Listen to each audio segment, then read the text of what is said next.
everybody. Welcome to this edition of Our Kids Play Hockey, powered by NHL Sense Arena. It's a mailbag episode where we had a couple people email in some really important topics. One, we have a parent whose kid is traveling 3 hours a day, or 3 hours of practice day, I should say, to play for a team, and he wanted to know that there's a local team in town. Should he have his kid play for that team? We know it's a common issue in hockey, incredible amounts of travel when there's lots of organizations potentially available. So we have a very lively discussion about that. And the second email we got is about a young man who's playing for a team where the coach is called Mr. Discipline. The coach basically from the emailer doesn't follow his own rules, and he wanted our thoughts on how he should deal with that. And as you can imagine, we had another wonderful conversation on that one. So it's a mailbag episode. Make sure you listen to that. And make sure you check out our sponsor, NHL Sense Arena. You get $50 off an annual subscription if you head over to their website, sensearena.com. It is a wonderful platform for your kids to practice hockey off the ice in a virtual reality environment. And what they have done is allowed you to make sure that you're practicing some of the things that coaches can't get to on the ice. Vision, scanning. If you're a goalie, obviously there's an entire goaltending platform on there for you to work on your glove, your blocker, to warm up for games. I know a lot of goalies from the NHL level down that use this to warm up for games. But it's a really great platform, and it is a really immersive platform. I have used it myself. You're going to see me using it across our channels here soon. It's an exciting technology in a way to advance your training as a hockey player. So check that out. Again, $50 off an annual subscription, sensearena.com. Pick the hockey player side of it or the hockey goalie side of it. You'll be right in. But let's get right into this episode of Our Kids Play Hockey, powered by Sense Arena, right now.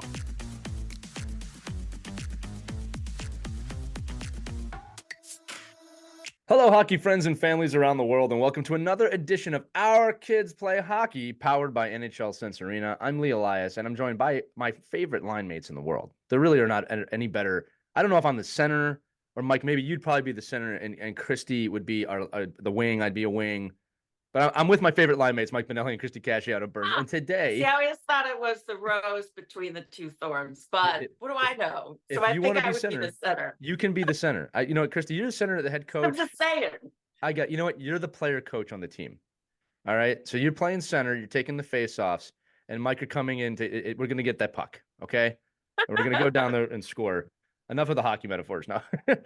Friends, today's episode is a mailbag. Can't use them here. Where can you use them, I guess, right? That's very fair, right? We've gotten a lot of emails over the last few weeks and months, actually, from all of you out there in hockey land, asking some really great questions about the game and situations that your kids are in. So we're going to answer at least one of those emails today. So I'm going to read the email, and then we're going to discuss it. And these are really great questions, or I should say thought-provoking questions that are going to get us going. So, Christie, Mike, are you ready for the first email? Let's dive in. Let's dive in. I love it. All right. So this one's from Chris. His kid is a 2012, and he says, my son is on a high-level team this year. However, the commute is very difficult. The coach is great, the team is great, and he loves it. However, he is feeling the pressure and stress of being in the car for more than 3 hours daily to practice back and forth. I know there's a lot of people listening that can relate to that. Each commute is at least an hour and a half each way. Locally, there is a great coach who has a high IQ style of coaching, but the team is nowhere near as good as his current team. He skates with the local coach and really likes that coach, but he knows the team is not up to the level he's been playing at, and he's nervous that his game might suffer by playing with and against lesser competition. If we stay local, he would be able to do multiple skates a week instead of being in the car and be able to balance schoolwork as well. What do you think would be best for my player in this position? It's a really great question. Who wants to dive I think you really got to know your kid. I mean, it depends on your kid. All right, I can go 2 ways here. Right. Now, when Sophia decided she wanted to play at a higher level, which meant we had to go to the AAA team, more rides, longer rides in the car, farther to travel for games, farther practices, and all that. But she could handle it. She was good at it. It wasn't stressful for her. She really adapted well and learned how to manage her time. With the rule, and now my husband's chiming in, he's here with us, guys. His rule was, if your grades start to suffer, if your schoolwork, if you start failing because of hockey, done. Yeah. You're done. If it puts too much stress on you and you're not doing a great job managing that stress, hockey is done. You're done. Now, she was very good at it, and it actually helped her in college balance because it was like having two jobs, obviously, when you're playing hockey and going to college and managing all that and working. So she was really good at that because she had that life experience of figuring out how to do it. If your kid isn't good at that, then I wouldn't put all that extra stress on them and I wouldn't allow their grades to suffer for it. So it really depends on your kid. That's my answer. I think it's Yeah, really and important. Mike, I sure agree that all three of us would agree that, look, the education is the primary thing. And I think even the parent writing, it's like if the school grades are going down, this is an easy decision, right? The education has to come first. So I think we should just at least set that standard from the three Right. of us. That's the high bar. Yeah, That's the yeah, bar. yeah. Go ahead, Mike. yeah, I'm sorry. can you manage school and this other activity, whether it's tennis or equestrian or high level swimming or Archery. hockey, Yeah. right? I mean, whatever it is, whatever I think hockey always gets a bad rap that it's like, oh my God, if you play hockey, you're giving up. I go, listen, any sport Any sport, yeah. where you need to dedicate your time, you probably are going to have to travel somewhere, or you're going to have to make some kind of sacrifice by leaving, a day or two early to go to different tournaments. I mean, so I'm not a big fan of the hockey getting the bad rap all the time because I've seen it in every sport where I am. Now, that being said, I think at 12, there's a really so I've wavered on this a lot because I've seen it because of where we are in the Northeast, and specifically where I am in like the tri-state. We call it the tri-state. Nobody else can really say tri-state because it's just New York, right? So we have New York, Connecticut, and you have Jersey, and there's a lot of hockey. I mean, there's a lot of hundreds and hundreds of teams. So I always say, can you look into the future a little bit and say, well, where is my player going to be in 4 years anyway? Like, who is the player? Could that player play on the lesser team where they're a bigger fish, where they're getting a lot more ice time? Because if the end game is to play at a higher level, quote unquote, but the higher level might be your local team, then be in that area quicker. I don't know. That's the way I look at it. I look at it as be the best player. Listen, you've got to be the best player on that team by far before you need to say, I need to go to another program an hour and a half away. That's how I see it. I mean, if you're going to go to another program because the team is better an hour and a half away and 3 hours a night, and you're a third line player, or you're not getting, you like this is the debate I have with mom and dads all the time. Like, well, my kid didn't make the top team, so we're leaving to go to this other team. Yeah, but what do you do? What are you getting from the other team? Like, are you getting better?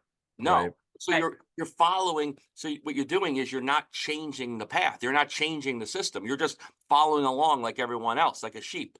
Like you just and then you wonder why you're not catching up. So if you have a chance to go to this nice coach, good hockey IQ, ton of ice, take those 3 hour resources. I mean, you're probably spending, $80, $90 in gas a day, it sounds like to me. So go take those resources, put them into other things, put them into off ice development. Get an NHL Sense Arena. No, I'm sorry, I had to say it. It was sitting there for me there. Put them in, Go ahead, put them Mike. put them into the virtual reality. Buy a shooting board. Like there's so many things you can do with that 3 hours. Right. Outside of running to another rink an hour and a half away to get no more than what you're getting where you're at. Now, if it means you get an extra A on your jersey, if it means, I don't know, I don't see any upside to it personally. Like I look at it and I go, wow, how do we make these decisions, and how do we constantly allow teams to pick kids, and you have to go past 9, 10 different other teams that you couldn't pick either. Like, so I don't know. I'm always stay local, be the best player in your community first, be at a place where your own coach is like, listen, you gotta get out of here, buddy. Like, this is just not helping you. Because I truly believe if you're in that community, it's a funny thing about hockey. Once you stay, other kids will stay. And then, like, I joke around all the time where I see people here. I'm like, if all 6 of you people that hated the local program stayed, you'd be the best program. Like 6 of you, and are in 6 different, like where I am. You're at the Hitmen, you're at the Avalanche, you're at Mid Fairfield, you're at CJR. They're all from the same town. I go, if you all stayed in this town, you'd be better than the teams you're leaving to go play for. So Wow. what the hell are you doing? Like, so, and that's how I look at it all the time. I just get to the best place you can be for your kids' mental health, your mental health, and just then he can go nuts. You want to go to the rink? It's 5 minutes away. Go every day. You want to go? You want to be that player? 5 minutes away. I'll bring you every single day. Right. So And I guarantee you, he's going to get a lot of ice time, and you're Right. going to see his creativity out there soar, which is something that coaches always look for. Just how creative is that player, and how much ice time is there, and he's going to build his hockey IQ. You're going to see that. I mean, what's the only I don't skill you're getting by traveling now? I mean, to be a highway right. superintendent or something someday? I mean, like, what are you gaining by being in the car Yeah. an hour and a Yeah. half? I don't Yeah. know. The only other thing is I can say is it did, for Sophia's case anyway, it was good for her because it did build that good foundation of learning how to balance Mhm. everything. So she got great experience by being on a travel team. Well, It wasn't that far. I wasn't 3 hours away though. well, We and did have to and travel understanding farther for the games. and Yeah, understanding where you are too, Christy. A lot, like you're in a rural community. I mean, right. you're not in a place where there's 17 teams that you can choose from. Correct. No, So there's so not, depending especially on with girls. Yeah, yeah, well, and then that even makes it harder, right? So depending right, on where you're from, it just makes it harder. But like I'm just speaking from my perspective where we are in right. New York and Fairfield County and Westchester and Suffolk and like there's zero reason to go an hour and a half Yeah, to go to a team. yeah, Unless of course the other 6 kids on your team went there. I don't know. But right. Yeah. there's not a lot of reasons at 12 years old to do that. In my opinion.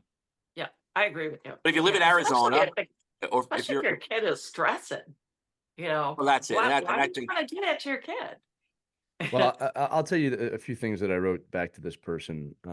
One is that as an actionable item, because in the way the email is written, it sounds like, well, if the kid is stressing, that I mean, you kind of have your answer Yeah, there a little bit. red flag right there. Yeah. Yeah, but I also said, listen, things you can do, parents, everybody listening, things you can do when you have to make a tough decision. And this is one that actually my father used to do with me, and it's so effective, and it kind of shows you the answer pretty quickly. Write a list of positive and negatives of both places. Even just that exercise, working through it, you're gonna know most of the time rather quickly what the right decision is, or what I shouldn't say the Right. right, which way you want to lean. Okay, and someone goes, what if it's a tie? Then you pick the easier one, right, for yourself. If you need to. So I think that's one actionable item. Writing notes here, guys, there's a higher thing here, that we've talked about on the show before, but I almost want to ask you guys if we can even find a percentage balance. But I've always said this: your kids succeeding, I think there is so much more on their drive to succeed than where they're playing. Now, look, I'm not saying someone can have a massive drive, be playing at a very low level, and really get far in the game. That's not what I'm saying. I'm saying if your kid is extremely passionate about this game, and wants to practice no matter where they're playing. And that's what I'm trying to say is that whether you're an hour and a half away or 5 minutes away, is that kid shooting, practicing all the time? Because to me, that's what becomes the differentiator later on, right? All, Right. all the guys I played with and women at a high level, we all had that in common, right? It was, Mhm. oh no, after school I would just shoot and then I'd go to the rink, and it was actually kind of cool to meet other people like that eventually. Cause like when I was growing up, I was actually ostracized for that a bit, which I didn't care about. But like you realize, oh wow, everyone's working hard like this at the highest levels. So I wonder, and you guys have been through it. Again, Christy, your daughter played Division 1. Mike, you see all this. I'm gonna pose this question. How much of it, what percentage of it is the team and the competition versus the kid's personal drive? Because I'll say this too: if you don't have that drive, you're already off the chart, right? You're just not going to make it, right? And when I Right. say make it, I just meant to a high level. I'm not talking pro or anything. Right. 100% it's the kid. We just did Yeah. the interview with Cam Atkinson's parents. They had 5 Right, boys, right? All of right, them played hockey, but it was the one who had the drive and the passion. And they took note. Boy, this right. kid's different. He really wants more. Exact Okay, words. let's Yeah, let's go ahead and invest a little bit more with yeah, him because he wants it. He's hungry for it. We're not driving it. He is. Right. Yeah. It's Yeah, and definitely that's the a red kid. that's a red flag. If you have to drive your son or daughter an hour and a half to a place where they're motivated to play, or you think they're motivated to That's play, good. That's and good. then it's probably your time to say, oh, let's see what happens if he's just sitting at home.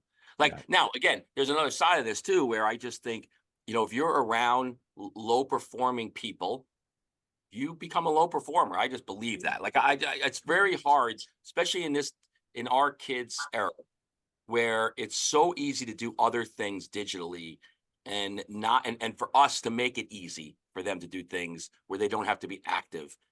It's really easy. I can see how easy it would be, for a kid just to say, eh, I'd rather just stay home and do, just kind of hang out with the friends that aren't doing anything, because more and more society is not doing anything with their kids. So Mhm. that's how I see it. Like, so if you need to bring your kids somewhere where there's a whole bunch of other high performing kids, well, we all think they're high performing kids Mhm. because they're all passionate and they all kind of sharpen each other. Then okay, I'll make a pretty good argument. But if you're in a community that has 6 or 7 or 8 kids, then you can then take those resources and say, well, I know the team, like this dad, I know the team has 15 kids on it. They're not very good. The level's so much lower. But you're telling me that there aren't 5 kids on that team that want to get better? So drive Mhm. those 5 Right. kids. Right. Right. Do more And with the those coach 5 kids. he seems really happy with the coach's attitude and his knowledge of Wait, hockey and the kid too. knows the So coach. if you're Kid confident in already, the yeah. coach, Kid trains with yeah, the Yeah, coach so if he already. feels comfortable with the Yeah. coach, then if I'm yeah, that parent, I'd be like, listen, I really want to stay here. My kid loves yeah, you. My kid loves being here. How can right, I help get better kids here? exactly. Right. And Mhm. then how can I build people around my needs? Because I think that other parents have the same needs as me. And Right, all the parents out there listening, you know where all these people are traveling. There's no yeah, secret. Just go on Facebook and say, oh, so and so's here, so and so's there, so and so's there. And you see them all in church on Sunday. So then you're sitting there going, well, how are you all going here?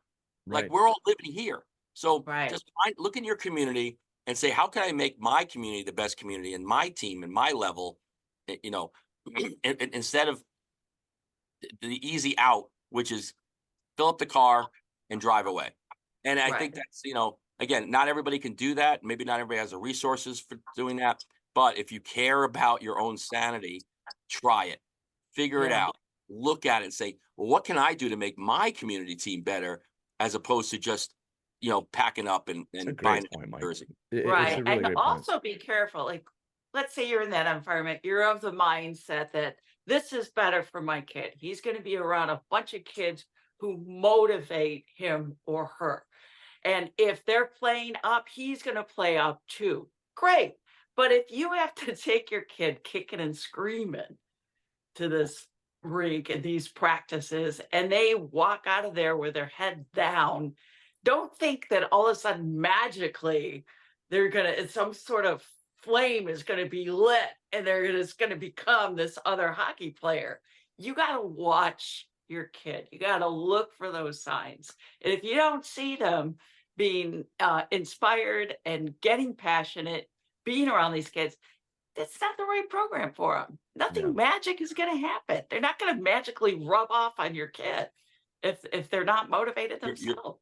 the percentage of quitting and giving up is so much higher than the percentage of being lit and fired up and finding motivation. Like, it's so hard for an individual to be inspired to be that individual. We would see the viral video going around Wayne Gretzky, like with the whole, like, moms would always ask me, like, what would you recommend my kid do to work, to find a way to get better? Goes, listen, I didn't work. I just played. Like, I Right. loved I loved it. playing. Exactly. Yeah. So I just wanted to play, and it's Yeah. an overriding theme in every successful person. They Mhm. love what they're doing. We heard it from Right. Mr. Atkinson.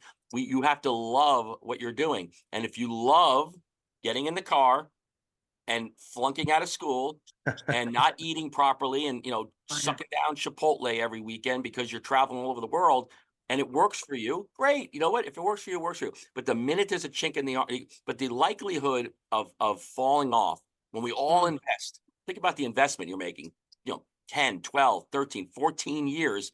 And then at 13, 14 years old, your kid goes, I hate, like, I Yeah, literally, I'm if I done. was able to drive, I would not drive. Okay, so if you're not going to drive, why am I driving? Like, so what do you want to do? What brings passion in your life? And if being Right. local is passionate, great. I'd rather have a passionate Mhm. kid that's playing at a low level than a Yeah. than a dead-eyed kid playing on an elite team, sitting on the bench, like Right. waiting for this game to end. Right. I think that's perfect. Yeah. Absolutely. All right, Uh, we solved the problem. we did. You know, there was one more quote I was going to share. We're like the Dear Abbeys of hockey. I love this. I I love that love we've this. reached that status in the podcasting, broadcasting world. You know, Mike, you just reminded Okay, me. next. But the hard part though, Chrissy, we haven't solved the problem because 90% of the people will be like, yeah, for that kid, yes. For that one kid I know on that team, yeah, that dad should be doing that. That's not my kid though. My kid is the one that is going to make it. And Right. we all Yeah, think well, that. Like everybody thinks they'll their kid is the one that's going to make it You know, through. Mike, I'm not even find focused out. on my They'll kid find out. making it. That's the thing is that I don't even focus on that. You know, I was going to say this, like mark the date. We're recording this on January 15th. It was just a few days ago. I had the first conversation of the year of, well, you know, this other organization says he'll make this team and he could be on Right. this team and not that team. And it's, you know, Lee, what do you think? And you know, I get that all the time at this year. You know, parents start to say, well, where else can my kid go? And Right, look, January they did yeah, the yeah, tryout season. It's yeah. tryout And season. again, sometimes it makes sense, sometimes it doesn't. And it always comes down to me as well. Where does your kid want to be? Where's your kid's friends? Like again, I'm in the squirt world right now.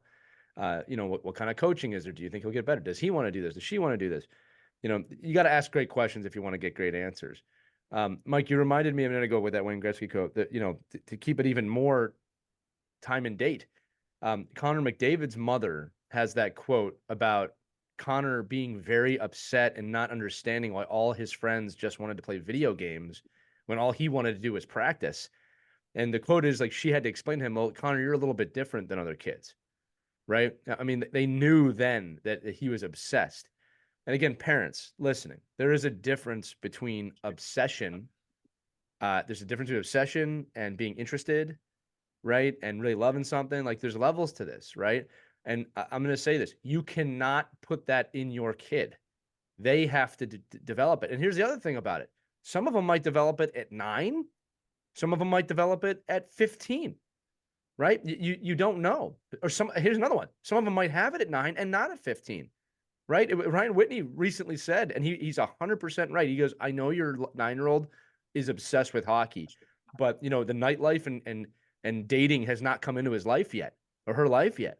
You know, you have to wait until after that happens. All right, after puberty happens, then you'll have a better idea. When some of these, you know, quote unquote distractions, I mean, I just call it life, come into the play, then you'll know. At 8, it's easy to be obsessed with something, right? You don't know the world yet. So I think that's important. The other thing too, with this specific situation, is you know, I said the positive and negatives. You also can look at the opportunities, right? So he had said in the email, well, we'll get a few hours back a week. We'll get more ice time. Christy, you alluded to that. I mean, that's pretty valuable stuff. All right, That is more very ice time. valuable. All right. Mhm. Also, if it's a team where you feel that your child's going to be one of the better players, well, this is a massive opportunity to be a leader on that team and learn that side of the game, which is something that we don't do enough of, right? I think Right. C's and A's are thrown around as bargaining chips nowadays. Mhm. And I've always said you don't need a C or an A to be a leader, right? And Mike, to your point, right? If you're elevating the team and you have a drive and you know this coach, then you should be having that conversation of, listen, I want to set a higher standard for this organization and this team. I want to be that guy. I want to be that kid. Or I don't want that responsibility. I just want to skate and play. And again, these are questions you have to ask your kid. I think as parents and coaches sometimes, as adults, I'll just say that, it's very easy for us to walk into a situation and say, hey, look, this is what I think is best for you. Right. All right. And I mean, that's what parenting is. Right, but, and the but yeah, the funny thing is that the parents that feel they need to leave because their kids are you know they're too good for that organization are yeah, usually the parents that have the best following. Like people actually like it's so odd to me. It's so odd to me that a parent with a really good hockey player, like parents think that they're a really good hockey person. Like, ooh, let's take advice from that guy because his kid's a great player. That guy's a jackass. He just has to. His kid's just really good. Like it has nothing to do with his hockey knowledge or hers. It's just the kid's really good. So you got to be careful. Don't follow that person all the time. But if you're the person that is being followed you have a very strong possibility that you can waiver people's decisions on coming and staying. And so if you're saying, listen, we're all talking about going everywhere and we all see each other at all the other tryouts. Again, if we just stay together, Right. we're going to have a team here. But it takes conversation, and it takes a vision, and it takes a planning. It takes somebody saying, do you know what I could do with you if I had you for 3 years in a row instead of 6 months cut, 6 months cut, 6 months cut, Right. or change. If you give me 3 years, imagine what you could do with that player and the game plan you could give that organization for those players to be there. Like, I used to have when I was coaching youth hockey in the programs that I would have, we always had these like almost like 2-year windows. Like if you made the team, our obligation to you was you didn't get cut for 2 years.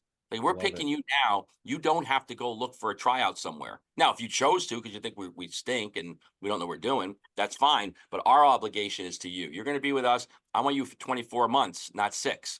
And it's amazing what you can do with a player and how well you get to know, what players can do. I mean, Mike, I'll Yeah, add on to especially that. if they all stay together and you see Yeah. that chemistry. There's such a difference. You know right away when you're at a game and you're watching them play, if these kids have been together for a long time, you see it. They know each other. They don't even have to look at each other. They know it instantly where to pass that puck. Right, Right. but this It's travel so cool to hockey, watch. this travel hockey world has ruined that. It's really Yeah. like Well, if USA Hockey is going to do 2-year bursts, 14U, 12U, 10U, then the obligation should be you make the 10U team. That means you're on that team for 2 years. Like that's why, like Right. we talk about, these are other conversations we have, right? But like that's why we talk about major minor hockey and making a team with year of birth so that you can stay with that team for 2 years and not have the pressure of getting a kid cut or not have the pressure you got to get rid of the dead wood and bring in a kid from an outside organization that somebody else developed, not you. Your job is to Right. develop kids in your organization. well, So, yeah. I just think there's so many different variables here that could now. But let's go back. I guess the situation is, my kid I'm traveling an hour and a half both ways, and then it was funny. Our friends over at the hockey think tank there in Topher just came out with a little statistic from Sweden, right? That in a 60-minute practice, kids were getting 12 minutes in the U.S. of actual time, like Yeah. active time on ice. 12 minutes. So imagine now add that to this guy's commute, an hour and a half back, 2-3 hours. Then he gets on the ice and he gets 12 minutes of ice. 12 minutes of and I guarantee if I go on Live Barn right now, watch that practice, 12 minutes is probably it's a gift, Yeah. Wow. and so I think it's That's like, pretty shocking. Yeah, it's well, true Wow. though. it's 12 just minutes. 12 minutes in a 60-minute practice of Oh active my hockey gosh. play. So imagine Huh. doing all of that, and then now stay at your local organization, figure out a place to get 60 minutes of ice, and then multiply that by 5 days a week, and then multiply that by what you could do for your kid off the ice. Huh. All of a sudden now you got a real development path. Mm, But mm, again, Huh. people we do everything counterintuitive to the actual fact of how to develop a Well, kid. Mike, here's another actionable item that I did one time that was very sobering for me. All right. And I'll tell you the exact situation. I was driving to a job at the time from North Jersey to Connecticut. So I was in the car a lot, and that's without traffic, right? Right. And I remember that it was a really great opportunity, and I am really glad that I did it. But what actually got me to think about switching was I calculated, Christy, this is going to make you laugh, the percentage of my week, month, and year that I was spending in the car, right? Oh And gosh. the number was shocking, What was right? it? Oh, it was like 18%. It was like Oof. I did it like the hours I have awake and how often I'm in the car. Uh-huh. And it was just like, you know what, I don't want to do that anymore. Now, again, it was a great opportunity, like kind of equates to the situation. But when I felt like I got everything I needed out of that position, I was able to move right to someplace else. Mhm. But when you start realizing, hey, this is a majority of my time in the car. Mm. And, Yeah. yeah, look, I did things in the car. I thought a lot in the car. But it's just like, wait, what could I do with that 18% of my time? You know what I'm Hmm. trying to say? I started thinking about that. It was a lot of time in the car. All right. Now, again, I would say this: it jump started my broadcasting career, so I don't regret doing it. But after a year or more of it, I started to think about my life, and I was in a relationship with a woman who would become my wife, and how much time am I not dedicating to that? Right. And that's a literal job. That's not Right. 12 years of hockey. No, yeah, That's a I literal was job. getting paid. That's a good point too. I was getting paid to be there. So, and No, but I it's a wasn't career. paying. It's a career Yeah, path. Like it's right. like something you do. Like, so listen, Yeah. you hear all the time, right? Guys that work in New York and they live in Ohio and they fly in and they Yeah, save yeah. money on hotel or whatever. Like it's like people do what you have to do to make a living. Of But course. with Yeah. 12-year-old boys and girls, if it becomes I've got to do what I got to do to make a living, then I don't know. I just it's hard for me to differentiate between these teams. And I've said this a number of times, even this past weekend. Give me the 6 or 7 local teams that are all these great teams. Yeah. Put the sticks in the middle of the ice, jumble it up. I'll resort the teams. If they're all the same teams, they're all the Well, same yeah. teams. And so Good point. it's just a matter of a kid here or there. A superstar here, a superstar there, a great goalie here, a great goalie there. But at the end of the day, out of a group of 15 kids on each team, and you take 6 or 7 teams, they're all the same kids. Yeah. And Well, we all I'll tell know you it this too, too. The Mike. sad part is we all know it. I'll say this to Mhm. transition this too, is that, we just had a tier 2 player in this area make Quebec, Pee Wee Quebec, right? And that shouldn't happen by the laws of tier 1, tier Mhm. 2, AAA, right? It's just, he was in the right place. He was shining on his team. He went to the tryout and he made it, which kind of just proves that like he plays for a tier 2 organization, right? And it didn't matter. He had the talent, he had the drive, he had the will to make Right. it, right? Mhm. And to your point, Mike, what if several of those tier 1 kids felt that way and they were on this team? I mean, it'd be unstoppable. But I actually think he shined more because he's in this level, right? So again, parents, look, I understand the draw of AAA, AA, tier 1, tier 2, at least in this area. I know it's different in Minnesota and other places around the country who listen to this, but that cannot be the only decision maker, right? We've talked about this in other episodes. Well, my kid plays AAA. Like Right. that Mhm. my kid loves me. Like, you know what I mean? That's my gauge Yeah. for success here, right? Right. And again, to transition out of this, Mike, you were talking about organizations and how there's turnover, and Christie, you did too, about how you had different kids every year, and then the chemistry that develops when you have kids together for years. Oh, yeah. Let me tell you, as a It's team builder, fantastic.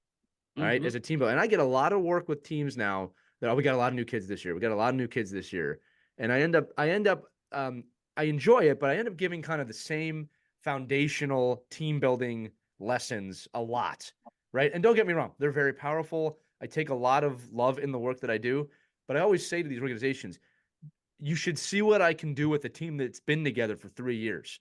And these kids really know each other and they really believe in each other.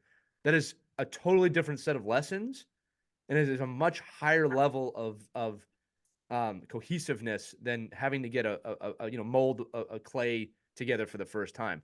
I want to say it again. I love all of it, but it's like I do the initial lessons 80% of the time, and the real powerful stuff comes when a team is already somewhat gelled, right? So that's just something to think about. You play with the same kid, you play with the same line mate for 2 or 3 seasons, and you get that chemistry. I don't even know how to explain that when you know Yeah. where they are without It's looking. magical. It Yeah. really, that's the It's right pretty word. It is magical. Yeah, but magical. that's My why. son's Bantam team was like, I guess those boys had been together for a couple years. I know we went to Lake Placid for a tournament and people word had spread. You got to see these boys play. And we had people from other teams come and watch the game Right. because our boys were just phenomenal. They were Right. just amazing because Yeah. they'd been together since they were Pee-wee. It's a Well, totally no, different type what of was it? hockey. I forget what they call them now. Yeah, Yeah. but that Yeah. chemistry was just something that a lot of people hadn't seen because, yeah, and they cheered each other on. It was just such a great magical experience. I'll always remember that team. And that was because they had been together for a few years. Nobody went looking for a better opportunity No, because they no. knew what they had was These were really your special. family. This was your family, Yeah. right? Yeah. And It again, was It's great. also why, yeah. we're all envious of the Minnesota community model, right? Because it follows Finnish and Yeah. Swedish Right. hockey models, which is like the gold standard. Like you look like, and then you wonder, like, why doesn't everybody do that though? Like, Yeah. everybody, oh my God, I wish you were in Minnesota. Yeah, you can be. Like, I'm in New York. There's more Right. kids in the Bronx. There's more kids in the Bronx than the whole state of Minnesota. just in the Bronx. Like, and I'm like, well, why wouldn't you, like, if you really wanted to grow hockey and you really wanted to be great and you're in this community of, there's 90 kids in your community, then make all those 90 kids better. I'm going through the same thing in the lacrosse program I'm involved in and run that, like everybody's like, oh my God, if this kid's too good, I got, we have 6 kids that are fractured. They have to go to all these other, travel level lacrosse. I'm like, it's a field and a ball. I said, Right. what the hell are you talking about? Like, you don't have to go anywhere. The same crappy kids live next door than the kids you're traveling to New Jersey to play. Like, what's the difference? Like, just find a way to have fun, high performance practices. And when I say, like, I do a lot of work, like I say, with the junior ranger kids, right? These are not high performers. These are beginner hockey players, but we run high performance practices. Like, I challenge anybody in our listening audience. You take one of my junior ranger practices, my high performance practice, and put it with any team, any AAA team up to the age of 18, it will be a competitive, fun, high performance environment for those kids. Does it look like that with these 6 and 7-year-old beginners? No, but it's still a high performance environment. It's fun. It's energized. It's developmentally age appropriate. And I think that's where we can all do a better job as organizations. So if you're a parent that's traveling 3 hours a day to go find the promised land, I can tell you right now, the promised land is right in your back door. You just have to look for it. Yeah, it's in Minnesota. Well said. Well said. Or move to Minnesota. Yeah, move to Minnesota. Look, I'll say this. I'll say this in closing. There's a reason the Minnesota High School Championship sells out. Both of the championships sell out the Excel Energy Center yearly. 20,000 people watching a high school game. You could not get that for the Tier 1 AAA midget championship on your life, right? Wow. And it's because these kids go to these schools, they grow up in these neighborhoods, and then when you get to that championship, now you're literally representing your town, right? And you should see the hockey, right? Whether it's a AAA final or AA final, 20,000 people pay for these tickets. The semifinals are sold out. It's something to see. All right, listen. Yeah, and the real fact is too, like, if you look, as good as that is, Right, as phenomenal as that is, how is it that at every NHL team doesn't have 6 Minnesotans on it? Like, so think about that. As good as crazy as that is, and as everyone plays hockey, then why isn't everyone on? There is obviously, kids develop, right, and gifted players in any sport materialize from their communities. So just have fun with it, be passionate, be in a good place that's gonna foster your child's love for whatever sport they're in, and then all the other stuff it just happens. It just does. It doesn't. Yeah. Are there circumstances where you got to push and prod a little bit and guide? Yes, but at the end of the day, the passion of the player drives their development in any sport at any time. And this has been forever true. We're just not figuring it out. But this next one comes from Bo. All right. Bo says, this one's tough. We joined a 12-year-old team this season because the coach was known as Mr. Discipline. But for some reason, he does not enforce the rules that he sets this year. Examples are, he says to wear specific clothes for warm-ups, but when kids don't, nothing happens to them. Hotel curfew is broken. One kid ended up in the emergency room because he was playing knee hockey 2 hours after curfew and had to get stitches and still played the next day. A kid punched the other team's player after a whistle and was suspended by the referee, but the coach told him that it was a reasonable penalty. It seems like other parents support the coach when it comes to fighting, when I try my best to teach my kid that he should never throw a punch. He knows pushing and shoving is okay and part of the game, but punching is too far. Am I wrong and that these things are not okay, or is the coach right? I do not come from any hockey background. I would love to hear a show discussing these things and what is okay or not okay for the coach to do. Personally, I feel like the coach is trying to make the players jerks because he thinks you have to be or you cannot win games. Very interesting letter. And it's tough to discuss not knowing the coach. But if all of that stuff is happening and that coach is not keeping the players accountable, that is a problem. That coach is incorrect. If we literally take this letter for its word, coaches listening, I will say this as a team builder.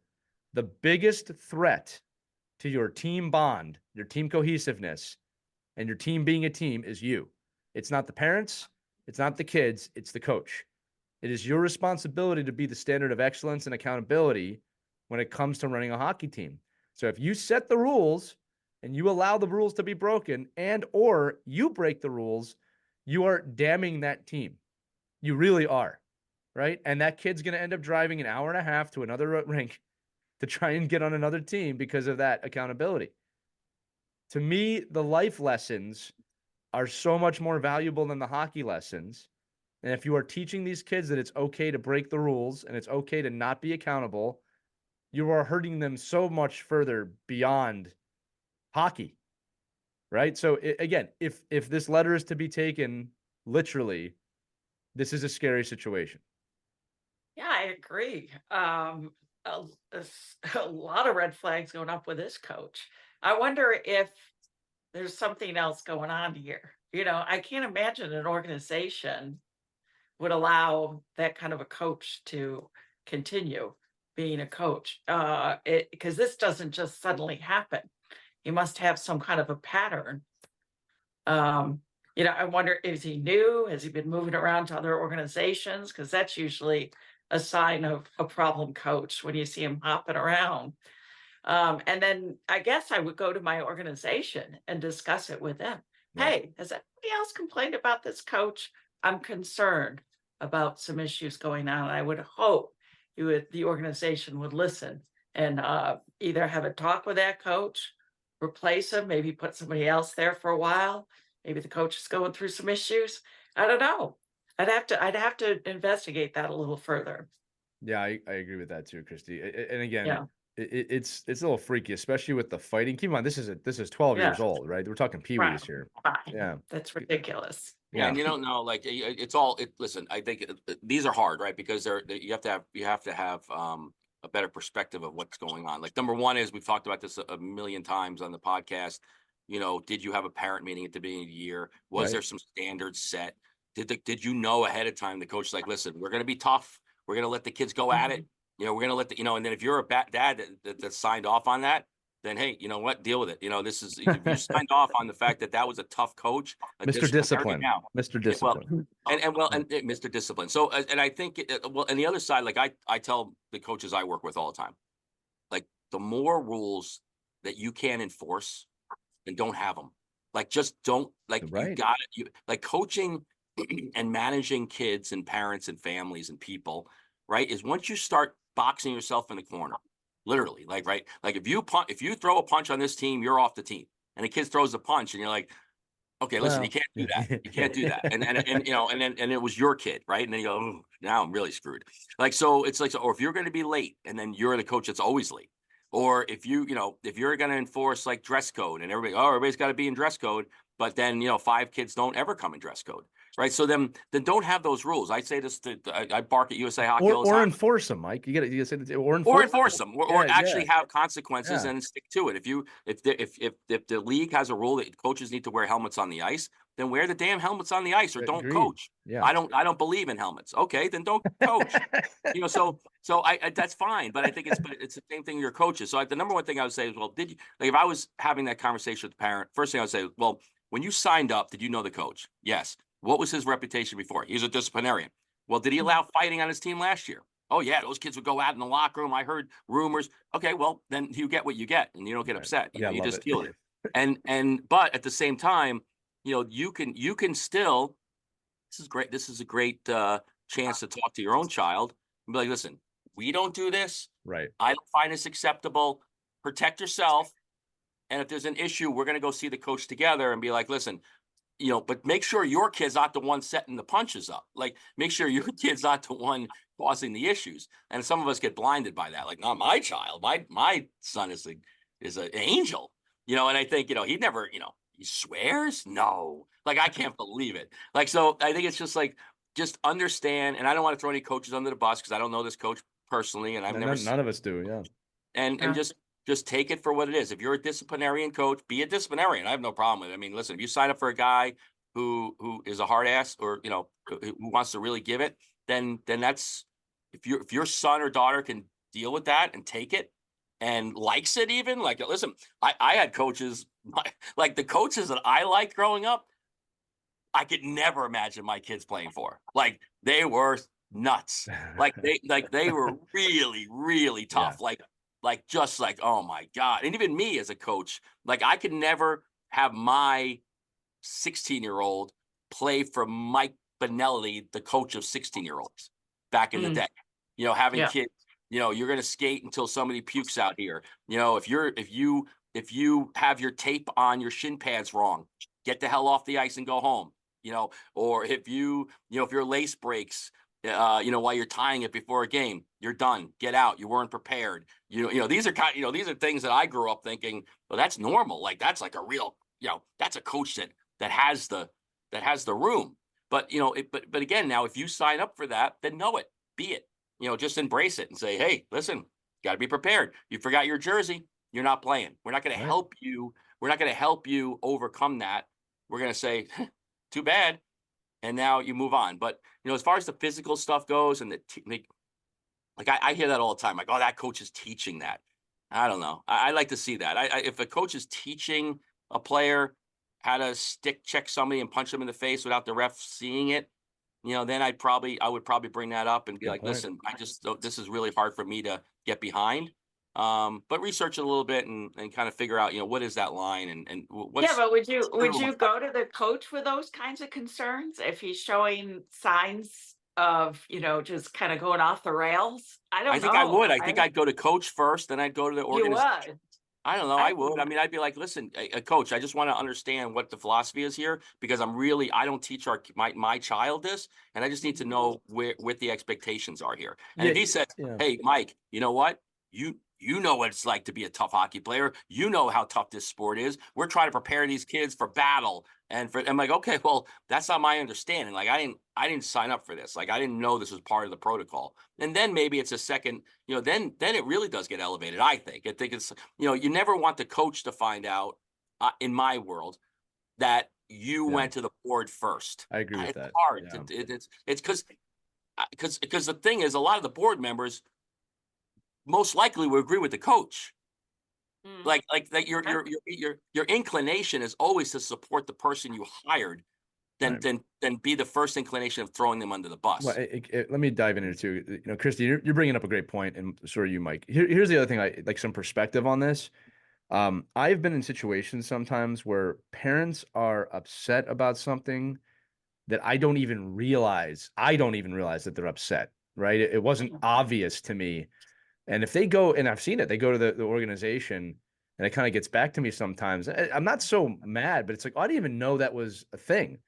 I wish, and I remember thinking, I wish someone would have told me that was a concern of theirs because at least I could have addressed it. I might not agree with it. I didn't agree with it, Right. but I didn't know. Now, with that said, you're dealing with personalities here. I feel like I'm a Right. pretty approachable person when it comes to things Yeah. like that. Some coaches might tell you to F off and like don't tell me how to coach. Exactly. But if that Right. happens, then absolutely you have the choice to elevate it. Yeah. But yeah, like nobody anywhere wants to feel like someone's gone behind their back. And this is why I always talk about communication being the root of 10 problems, 10 out of 10 problems, Mhm. is that if you don't at least bring it up to the coach first, depending on their response, they might not even know Right. that you're upset about it. So like If the coach is yeah, approachable, fine. 100%. Yeah. Yeah. Like I Yeah. know exactly what you're But thinking too. Yeah. yeah, Yeah. I've seen some coaches that you get even next to them and Yeah. they blow up. What are you doing? You're not even allowed to talk to me. But I'd rather again, you let's be go back to empowered. I'd rather you be empowered to be able to go to the board saying, look, I did try and speak to the coach, but they're Right. not speaking back. Like that's a much more that's different. reasonable Yeah. place than just, do you see what Yeah. this coach is doing? No, And go look, back yeah, to rule number one: know the organization you're signing up for. Like it just That's true. yeah. this is something you could have nipped in the bud in April. Well, Researched, yeah. well, Find hey, out a little bit more. Yeah. I'll also say this, that I have had parents, this is a funny one, but you're not on the bench, so you don't really hear what we're doing, right? So, because I've had parents come up to Mhm. me and be like, well, no one's coached my kid tonight. And I'm like, I Mhm. talked to your kid 5 times tonight about this Okay. exact thing that you're talking about, Mhm. and it's like, so you just, everyone's got to take a step back and remember, like, you're not seeing everything that happens all the time. And it's Mhm. like, I'll play extreme devil's advocate on this one. That kid got in a fight, right, in a game. Maybe that kid did come back to the bench and the coach said that is absolutely unacceptable to be fighting like True. that. If you Yeah. ever do that again, I will bench you. I mean, Right. we don't know if That that may happened. happen. You don't Right, know. right. Yeah. Parents, I promise you, we are coach. Well, I can't speak for every coach. The people on this show, we're coaching your kids. We're doing it. Like, I know we're doing it. And there's always so many, like I had a kid that it was funny. So one of my first games a couple of years ago, we had a couple of new players on the team. Like literally, this was like right after COVID. Kids were picked, everybody was on, and this one kid's playing for me, and the ref gives him a penalty, and he gives him the bird, right? And the ref sees it. I see it. I'm like. And the rest like, you got to control your kids. Like, I don't even know who this kid is. He's Yeah, just yeah. he literally, I didn't know I had no idea he would do this. He's been on my team for 3 days. Like, I have no Right. idea this is going to happen. So what do? I suspend him for 2 games. Like, the Right. ref didn't suspend him. And I'm Right. asking the ref, I'm like, shouldn't you kick him out of the game for that? Well, that's your responsibility, coach. I go, well, it's really our responsibility here. You're the one that got flipped off, not me. Like, I kind of Right. agree with the kid. So, but at the end of the day, this is unacceptable behavior. So this is an early season game. I have to set my standard. Sure. And the argument back to me from the parents and the kid was, well, the ref didn't do anything about that. I go, yeah, but the ref's standards and my standards don't have to be the same. My standard is for this team. And that's unacceptable. Did it happen again? Never happened again. And it There you never go. happened to anybody on the team again. Yeah. And and then the referee later on found out that I had done this, and they're like, "Oh, well, thanks for." I go, "Yeah, well, you got to do that too. I mean, leave me, don't make me the bad guy all the time." But it depends on what your obligation is and what you think you are as a coach. Are you a teacher? Are you a mentor? Are you Right. developing these players long term? Are you just a mercenary where you're just Volunteer. trying to get the most out of your kids to win?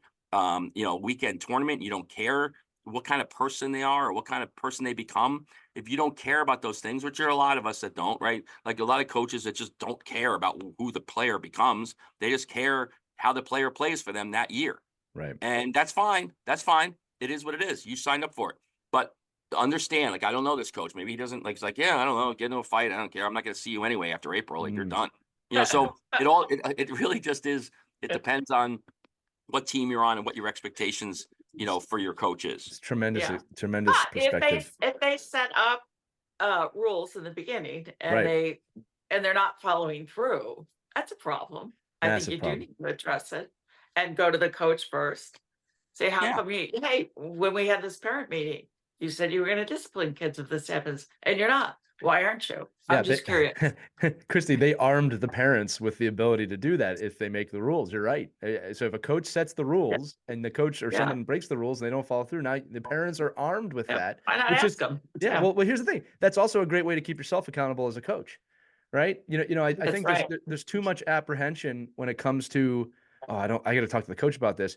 Look, outside the ridiculous, I don't have any problems with a parent correctly coming up to me with a concern. In fact, I'd rather you do it. Most of the time, I'm proactive in going to the parent if I have a concern about their kid. Like, look, this is what I'm seeing, and this is how I think I need to discipline your son or daughter. Do you have any advice on that? I don't necessarily say, is that okay? I just said, do you have any advice on that? And you know what? 9 times out of 10, they're like, please discipline my kid, right? But if they know it's happening, Yeah. and the difference is this: when they know it's happening, they turn to the other parents and go, "Oh no, coach talked to me about this. I'm so proud that he's disciplining my kid." But when you don't do it, I can't believe the coach is sitting my kid. He's sitting my kid because you don't know.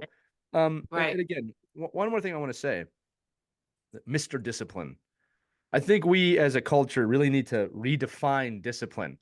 If you're 40 and up, you grew up in an era where discipline is punishment and discipline is knowing your role and shutting your mouth and doing this. And as a team builder, someone who's really studied discipline, that is part of it. But discipline is also waking up on time and having good, healthy habits and making sure that you are disciplined in your training and in your schoolwork and the discipline of being a great person, the discipline of being a hard worker. So when I hear Mr. Discipline, that's what you better be instilling in the players, right? No, hey, listen, what if you got up 10 minutes early? What if you got up an hour earlier to practice and you make that habit a healthy habit? That is another definition of discipline that I think we need to share. Because here's the truth: high performers, successful people, all of them extremely disciplined people, right? So again, I think that what you're dealing with in this letter, if I had to guess, Mike and Christy, I think you got a really old school coach that really loved hockey in the 80s and the 90s when, you could have a bench clearing brawl. and that's hockey. And that is not hockey anymore. Whether you like that or not, the game is no longer like that. The game is based on speed and skill. And I'm hoping and praying to the hockey gods that hockey IQ starts to come back into this at some point. But the game is no longer played that way. So, he wrote in there about the toughness of hockey. Well, the toughness of hockey is being able to get punched or get hit and know how to respond correctly. I'll never tell a player not to defend themselves. Don't get me wrong, everybody listening. I'm not saying you should just take one. All right. But are you initiating that? Are you the problem? Are you the one who's being a problem on the ice? That's Mr. Discipline to me, right? Is teaching those life skills. So again, it's so hard to generalize here. We don't know this coach. We don't even know the person who wrote the letter, to be honest with you. So that's our general response to these before. Good discussions, though. Yeah. That's good. I like this. I like to tackle these. I love tackling. We should actually also say here, if you have a comment, if you have a thought, Yes. always send them to us, team@ourkidsplayhockey.com, or you can send us a voice message at Our Kids Play Hockey Facebook page or group, or if you know us, you can email it to us. We love doing episodes like this. All right, guys, let's end the episode on a happy email, because we get a lot of those too. We don't read all of them, but we got this one recently, and I wanted to share it with both of you. And this one's from Ivan. And he says, my 5, almost 6-year-old just went from learn to play to our local rec team this last fall. And as a dad and adult league goalie, God bless you for that, I got the urge to get all my coaching stuff done, which for those of you who don't know, it's a lot of stuff. All right. And it has been a pure joy working with these kids and the other coaches as we begin our youth hockey life. One of the other coaches turned me onto your podcast, and I have loved every single episode. Not only are the hockey points spot on, but so are the life lessons for us and the kids. Thank you again. Please keep up the great work. I'm looking forward to listening to many more of your podcasts. That's from Ivan. That's a beautiful message, Ivan. We appreciate it. Ivan, we appreciate you. Keeps us inspired. Thank you. Right. And we appreciate the coaches that keep forwarding these links to anybody they think would like them, need them, want them. And I think it's it's great that I just love that word of mouth, or hey, you should listen to these guys, they're full of crap, or hey, I really liked what they had to say. Whatever that message is. I mean, it's just talking hockey and having an opportunity to understand different perspectives is great, because I think we all three of us have been around so many different arenas and rinks and levels of hockey, and great parents and crazy parents, and me personally, I've been a crazy parent and a great parent. I think I've run the gamut of my emotional roller coaster as a sport parent. So I think it's so I think it's great that other people are listening and chiming in and using using this platform as a resource. Well, Right. I'll say this. I too have seen the good, the bad, and the ugly. Fortunately, most of it has been good. I could say that, honestly. Well, it's going to be good if you're around, Christie. You just bring a smile to everybody's face. And I will say, Mike said it, a great way to support the show, aside from your 5-star review wherever you're listening, is to share an episode. If you listen to an episode of our show and you think that was really great, share it with a friend. That is one of the greatest ways to help us continue to grow and help us on our journey, as we have grown quite a bit over the last year. But I think I'm going to end this one there. I should also mention, we just really appreciate all the supportive emails we get. We get a lot of them. People just thanking us or saying that this episode really stood out to me. That's why we do it. It really is why we do it. It's why we started the show. And it's really wonderful to be in a place where really weekly we're getting these emails from people and fans around the world, our hockey family, friends around the world. That's why we said that from the very first episode. But this has been great. So that's going to do it for this episode. Another mailbag episode. Again, if you want to submit a question, comment, anything, team@ourkidsplayhockey.com. You can email audio, you can email words, whatever you want. We'll get it on the air as soon as we can.